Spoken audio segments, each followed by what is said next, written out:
Now, in summing up the process of judgment in this 25,000 year cycle of the original people's history, which is the context, let us consider the following from Mother Tynnetta Muhammad. She states, "The history of the white race or European nations on our planet has been one of incessant warfare, mischief making, violence, and bloodshed from their inception. The true history of the white race has been taught to us for the first time upon the coming of the mysterious man, or God scientist in the early 1930s, named Master Fard Muhammad. This history of the white man's rule for the last 6,000 years has been kept as a secret by a small circle of scientists who write our history throughout the cycles of time." She's referring to the 25,000 year cycles of time. "This knowledge brought to us by this great master breaks up the circle of the 12 scientists who write this prophetic timeline, thus bringing this world to an end." The Honorable Elijah Muhammad was chosen by the master to transmit this knowledge to the original nation and peoples of the planet Earth. This secret knowledge also brings an end to the mystery of God. This is why the divine teachings of the Honorable Elijah Muhammad are so profound and complex at the same time, because it was necessary to wait until the end of their time to rule before new knowledge could be revealed. A very concise way of explaining the context that we're in right now.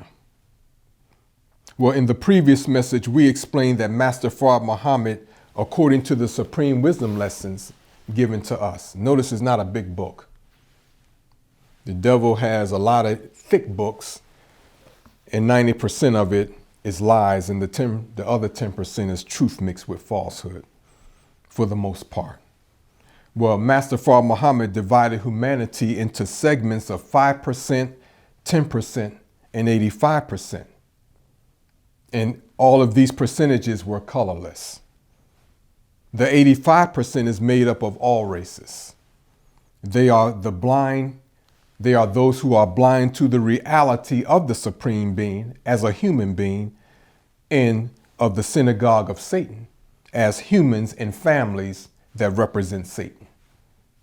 So as it relates to the mission of the Messiah in judging this world, the people who were once blind or made blind, the 85% of the population, are made to see the reality of God, while the synagogue of Satan, the wicked families, and those who do their bidding are made blind. So this makes the revealing of the satanic families comprising the synagogue of Satan among the Messiah's most fundamental assignments as prophesied. Now it states in the Bible, "For the mystery of the iniquity doth already work. Only he who now letteth will let, until he be taken out of the way. And then shall that wicked one be revealed, whom the Lord shall consume with the spirit of his mouth, and shall destroy with the brightness of his coming." This refers to the Messiah's exposure of the synagogue of Satan with the truth from the wisdom of Almighty God proceeding from his mouth. So this verse says at a certain point in time, the man of sin who's been hiding behind systems of government, behind foolish teachings of religion, making God to be a mystery so we can look way up here while he abused us down here. That man would one day be revealed. And that truth given to us will be hard to accept at first. But when all avenues of the falsehood are closed, then the truth remains.